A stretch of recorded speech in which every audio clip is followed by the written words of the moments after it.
Imaginez un instant que l'une des vérités les plus sacrées et les plus ancrées dans l'histoire de l'humanité soit en réalité un immense secret. Un secret si puissant qu'il pourrait bouleverser à jamais notre compréhension de la foi, de la divinité, et même de ce que signifie la relation entre Dieu et Jésus. Que se passerait-il si Dieu n'était pas réellement le Père de Jésus? Cette question, à la fois dérangeante et fascinante, cache derrière elle une énigme vieille de plusieurs millénaires. Une énigme que beaucoup ont tenté d'élucider sans jamais vraiment toucher le cœur du mystère. Dans cette quête, nous allons croiser des textes anciens oubliés, des révélations interdites, et surtout, un artefact d'un pouvoir incommensurable, l'Arche d'Alliance. Ce coffre mythique censé renfermer les 10 commandements, mais aussi une énergie mystique qui dépasse notre compréhension. Pourquoi cette arche a-t-elle disparu? Quel rôle a-t-elle joué dans la naissance et l'identité de Jésus? Et si la vérité cachée dans ces secrets remettait en cause tout ce que l'on croyait savoir? Restez avec nous, car au fil de cette histoire captivante, nous allons explorer des pistes, des indices, des révélations et des théories qui pourraient bien bouleverser l'histoire telle que nous la connaissons. Avant de plonger dans ce récit incroyable, je vous invite à vous abonner à la chaîne Histoires émouvantes, à liker cette vidéo si vous aimez les mystères et à activer la cloche pour ne rien manquer de nos futures explorations. Parce que ce que vous allez découvrir aujourd'hui pourrait changer votre regard sur l'histoire, la foi et même sur vous-même. Prêt pour ce voyage au cœur du mystère? Alors, commençons. Depuis des siècles, les croyants, les historiens et même les sceptiques ont grandi avec cette vérité immuable. Jésus-Christ, Fils de Dieu, le Messie envoyé pour sauver l'humanité. Dieu, le Père Tout-Puissant, aurait engendré Jésus de manière divine, hors du commun, par l'Esprit Saint, dans le ventre de Marie. Mais que se passerait-il si cette vérité n'était qu'une façade? Un voile délicat qui cache un secret bien plus complexe, un secret qui pourrait bouleverser non seulement la foi, mais aussi la perception que nous avons du monde? Au cœur de cette énigme, il y a un objet mythique, un reliquat d'un passé sacré et oublié, l'Arche d'Alliance. L'Arche d'Alliance, ce coffre d'or massif mentionné dans l'Ancien Testament, est censé contenir les tables des 10 commandements, ces lois fondamentales dictées par Dieu à Moïse sur le mont Sinaï. Mais l'Arche, c'est bien plus que cela. Depuis des siècles, les récits anciens attribuent à l'Arche un pouvoir inexplicable, une énergie divine capable de terrasser des ennemis, d'illuminer les ténèbres et même de détruire des armées. Elle est à la fois un symbole de l'alliance entre Dieu et son peuple et un mystère enveloppé dans le silence. Mais voilà, cette arche a disparu. Personne ne sait où elle se trouve réellement. Certains croient qu'elle est cachée dans des temples secrets, d'autres pensent qu'elle a été détruite. Mais pourquoi a-t-elle disparu? Et surtout, que cachait-elle vraiment? Les textes anciens, parfois même ceux rejetés par l'Église, laissent entendre que l'arche pourrait être liée à quelque chose, ou quelqu'un, qui dépasse la simple notion d'alliance divine. Une théorie audacieuse commence à émerger. Et si l'arche n'était pas uniquement un coffre pour les commandements, mais un réceptacle d'une force primordiale, une sorte de clé pour comprendre l'origine véritable de Jésus? Des manuscrits apocryphes, des évangiles oubliés et des traditions orales datant de l'époque même de Jésus laissent entrevoir une réalité où le lien entre Dieu et Jésus serait plus complexe, presque humain. Et si la naissance de Jésus n'avait pas été uniquement un miracle divin, mais aussi l'aboutissement d'un secret bien gardé, quelque chose en lien direct avec l'Arche? Dans les évangiles canoniques, Joseph est présenté comme le père adoptif de Jésus, un homme humble et pieux. Marie, quant à elle, est la Vierge choisie pour porter le Fils de Dieu. Mais les évangiles apocryphes, notamment certains textes gnostiques et des manuscrits découverts en Égypte, laissent entendre que Joseph et Marie auraient été gardiens d'un secret plus ancien, transmis de génération en génération. Certains récits suggèrent que Joseph n'était pas simplement un charpentier ordinaire, mais qu'il appartenait à une lignée secrète, chargée de protéger l'Arche d'Alliance, ou du moins ce qui en restait. Marie, de son côté, aurait reçu une révélation mystérieuse, un pouvoir caché qui expliquait sa conception et la naissance de Jésus. Le récit traditionnel parle d'une conception virginale par l'Esprit Saint. Mais certains textes anciens disent autre chose. Dans ces textes, la naissance de Jésus est liée à une rencontre secrète, un rituel mystique autour de l'Arche d'Alliance, un moment où une énergie divine, mais pas forcément celle que l'on imagine, aurait fusionné avec l'humanité. Ce n'était pas Dieu en tant que Père céleste, mais une entité, une force primordiale, liée à l'Arche, qui aurait engendré Jésus d'une manière inconnue. Cela expliquerait pourquoi l'Arche a disparu, parce qu'elle renfermait ce secret, trop puissant pour être révélé au monde. Si cette théorie est vraie, alors Jésus ne serait pas simplement le Fils de Dieu, mais l'enfant d'un pacte ancien, d'une alliance oubliée entre des forces célestes et humaines, incarnée par l'Arche d'Alliance.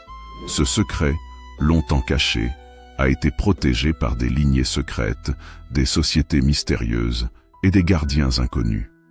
Il faut se demander combien de vérités ont été effacées de l'histoire officielle pour maintenir la paix religieuse.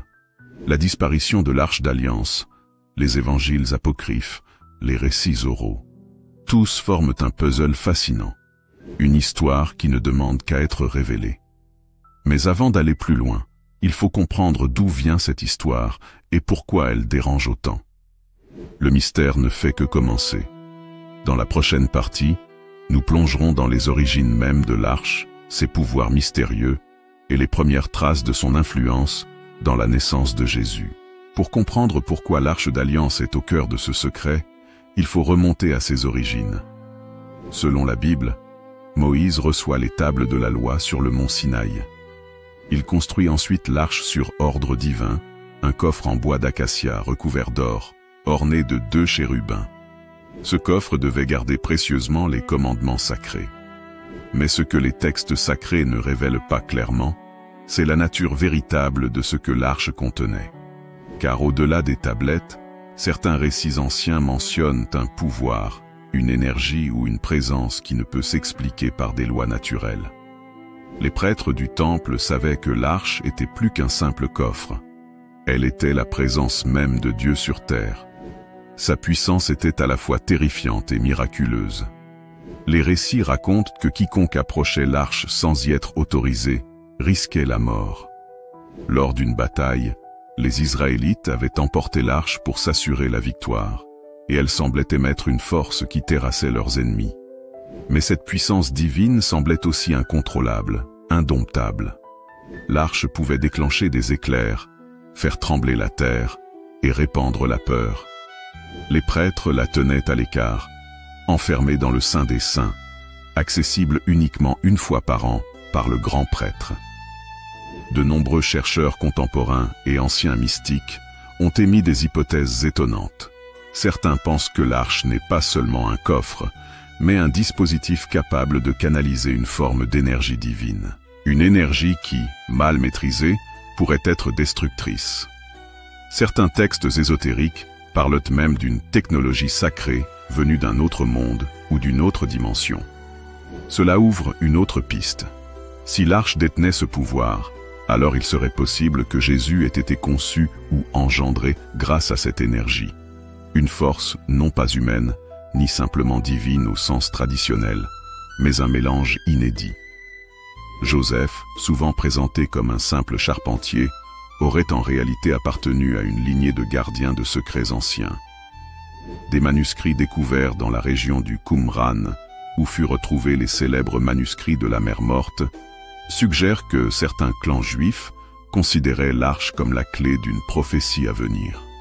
Joseph, en tant que descendant de David, aurait été choisi non seulement pour veiller sur Marie, mais aussi pour protéger ce secret. Cette révélation éclaire d'un jour nouveau sa place dans l'histoire. Il n'était pas juste un homme pieux, mais un protecteur, chargé d'empêcher que ce pouvoir ne tombe entre de mauvaises mains. Si Joseph gardait ce secret, Marie en était la détentrice. Certaines traditions évoquent une rencontre mystique entre Marie et une force que l'on pourrait associer à l'énergie de l'arche. Cette rencontre aurait été orchestrée par des prêtres secrets, soucieux de la survie d'un plan divin plus complexe que ce que nous connaissons. Marie aurait porté en elle non seulement un enfant, mais une force nouvelle, la fusion d'une énergie mystérieuse et de l'humanité. Ce récit diverge radicalement de la conception virginale traditionnelle et suggère une origine presque technologique ou énergétique de Jésus. Après la destruction du premier temple par les Babyloniens, l'arche aurait été cachée pour protéger ce secret. Mais sa disparition n'est pas un hasard. Si cette énergie tombait entre les mains d'hommes sans scrupules, le monde entier pourrait en être bouleversé. Des légendes racontent que l'arche fut dissimulée en Éthiopie, dans des temples secrets, voire même dans des cavernes cachées sous le mont du Temple à Jérusalem. La question demeure, pourquoi personne n'a-t-il jamais révélé son emplacement? Parce que le secret était trop dangereux. Si Jésus a bien été engendré par une force liée à l'arche, cela signifie qu'il était le porteur d'un héritage bien plus complexe qu'un simple lien divin.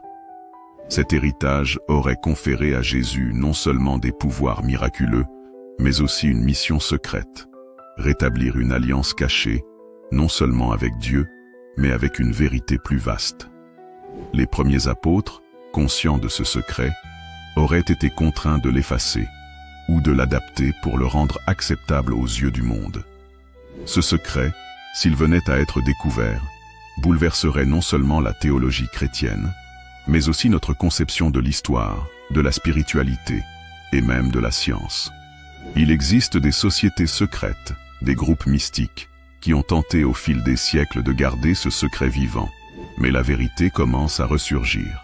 Des indices émergent, et bientôt, nous pourrions être confrontés à une nouvelle ère de compréhension.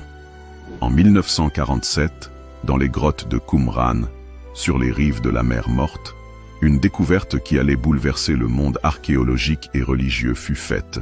Des milliers de fragments de parchemin, aujourd'hui connus sous le nom de manuscrits de la mer Morte. Parmi ces textes, certains évoquaient des secrets jamais révélés, des prophéties cachées et des récits apocryphes qui remettaient en question la version officielle des Écritures. Parmi eux, plusieurs fragments parlaient explicitement de l'Arche d'Alliance, de son pouvoir, mais aussi d'une naissance divine, différente de celle enseignée par l'Église. Parallèlement aux manuscrits de la mer Morte, des évangiles apocryphes retrouvés au début du XXe siècle en Égypte, notamment l'évangile de Thomas et celui de Marie-Madeleine, offrent une vision alternative de la vie de Jésus. Ces textes insistent sur une dimension mystique et ésotérique, où Jésus apparaît non seulement comme un Messie, mais aussi comme un maître initié, détenteur d'un savoir secret. Dans ces récits, la relation entre Jésus et Marie, mais aussi celle avec ses disciples, est empreinte d'un secret plus grand, un héritage spirituel et énergétique lié à une force cachée, probablement liée à l'arche. La connaissance détenue par Jésus ne serait donc pas uniquement religieuse, mais aussi ésotérique. Il maîtrisait des secrets transmis par l'arche, des savoirs anciens sur l'énergie divine. Certains passages laissent entendre que Jésus était l'incarnation d'une force, issue de l'Arche d'Alliance, une force capable de changer la réalité. Ce savoir interdit aurait été trop puissant pour être diffusé, car il pouvait ébranler l'ordre établi. Face à ces révélations, les premiers dirigeants de l'Église chrétienne ont cherché à contrôler le récit. Ils ont établi le canon officiel des évangiles, écartant les textes qui contenaient ces vérités dérangeantes. L'objectif était clair, préserver la foi populaire et empêcher que les mystères trop complexes ne divisent la communauté. Mais cela a aussi conduit à une falsification partielle de l'histoire, à une occultation des vérités premières. Avec la disparition de l'Arche, des groupes secrets ont émergé, déterminés à garder le secret vivant. Parmi eux, on retrouve les Esséniens, une secte juive proche des manuscrits de la mer Morte, et plus tard des ordres mystérieux comme les Templiers. Ces sociétés auraient cherché à protéger le pouvoir de l'Arche, à maintenir l'équilibre entre le ciel et la terre, et à préparer la venue d'un Messie différent de celui que l'on croyait. Certains récits apocryphes évoquent une autre vérité encore plus dérangeante, celle d'une lignée sacrée. Selon ces récits, Jésus aurait transmis un sang porteur de cette énergie divine liée à l'Arche, un sang capable d'ouvrir des portes spirituelles de réveiller des pouvoirs latents chez ses descendants. Ce mythe, longtemps rejeté, est aujourd'hui repris dans plusieurs théories contemporaines, notamment celle entourant le Saint Graal, qui ne serait pas une coupe, mais une lignée de sang. Que signifie tout cela pour nous aujourd'hui? Si Jésus n'était pas simplement le Fils de Dieu, mais l'incarnation d'un pouvoir mystique lié à l'Arche, cela change radicalement notre vision de la spiritualité, de la divinité, et même de la nature humaine. Cela suggère qu'il existe des vérités cachées, des pouvoirs insoupçonnés qui attendent d'être découverts. Ce secret, malgré sa puissance, a toujours été menacé. Les forces conservatrices, les religions officielles et même certains gouvernements ont tout fait pour qu'il ne soit jamais révélé. Mais à mesure que les découvertes archéologiques s'accumulent, que les manuscrits interdits refont surface, le voile commence à se lever. La quête de la vérité est en marche, et elle pourrait bien bouleverser les certitudes millénaires. Depuis des siècles, l'Arche d'Alliance est disparue, mais des rumeurs persistantes parlent de sa réapparition prochaine. Certaines expéditions archéologiques, certaines découvertes en Éthiopie ou sous le mont du Temple, laissent penser que le coffre sacré est peut-être caché, prêt à révéler son secret. Si ce jour arrive, la vérité sur l'origine de Jésus, sur sa conception et sur ce pouvoir contenu dans l'Arche, pourrait enfin être dévoilée. Rappelons-le, cette histoire ne remet pas en cause la figure spirituelle de Jésus, mais en éclaire une facette méconnue. Si Dieu n'est pas le Père au sens traditionnel, alors Jésus est le fruit d'une alliance ancienne entre une énergie divine, mystérieuse, contenue dans l'Arche, et l'humanité, incarnée par Marie et protégée par Joseph. Ce pacte caché explique ses miracles, sa sagesse et sa mission unique. Avec cette nouvelle lecture, la mission de Jésus prend un sens différent. Il ne vient pas seulement sauver les hommes par la foi, mais il porte un héritage énergétique, une connaissance secrète destinée à éveiller l'humanité. Son message caché est une invitation à reconnecter avec cette énergie divine, à retrouver un lien perdu avec la source originelle. Depuis des millénaires, des lignées secrètes, des sociétés initiatiques, des gardiens silencieux veillent à ce que ce secret ne soit pas détourné. Aujourd'hui, ce rôle devient crucial car le monde est prêt à recevoir cette vérité. La science et la spiritualité se rapprochent, et la découverte de l'Arche pourrait ouvrir une nouvelle ère. Si ce secret est vrai, alors chacun de nous porte en lui la possibilité de se connecter à cette énergie, de comprendre que la divinité n'est pas forcément extérieure, mais intérieure. Cela transforme la foi en une quête personnelle, un chemin d'éveil et de transformation. Cette histoire, aussi incroyable soit-elle, n'est qu'un commencement. Il appartient à chacun d'explorer, de questionner et de chercher sa propre vérité. Le mystère est là, à portée de main. Le secret que nous avons dévoilé aujourd'hui est immense, fascinant et porteur d'espoir. Mais il reste encore des mystères, des fragments à découvrir. Ce voyage au cœur du mystère ne fait que commencer. Merci d'avoir suivi cette exploration jusqu'au bout. Si ce récit vous a captivé, n'hésitez pas à liker, partager et surtout à vous abonner à Histoires émouvantes pour découvrir d'autres secrets fascinants. Activez la cloche pour ne rien manquer. Et surtout, gardez la curiosité vive, car parfois, derrière les plus grandes histoires se cachent des vérités qui peuvent changer le monde. Voilà, nous arrivons au terme de ce voyage au cœur d'un secret millénaire, un secret qui pourrait bien bouleverser tout ce que nous pensions savoir sur Jésus, sur Dieu et sur l'incroyable pouvoir caché derrière l'Arche d'Alliance. Merci du fond du cœur d'avoir suivi cette vidéo jusqu'à la fin. Votre curiosité, votre soif de découvrir l'inconnu, sont ce qui donne vie à ces histoires. Sans vous, rien de tout cela ne serait possible. Si ce récit vous a captivé, touché, ou même simplement fait réfléchir, n'hésitez pas à le partager autour de vous, à liker, et surtout à vous abonner à Histoires émouvantes. Ensemble, continuons d'explorer ces mystères fascinants qui font vibrer l'humanité depuis des millénaires. Prenez soin de vous, gardez l'esprit ouvert et la curiosité toujours éveillée. Parce que parfois, derrière une légende, se cache une vérité qui peut changer notre regard sur le monde. À très bientôt pour de nouvelles histoires émouvantes.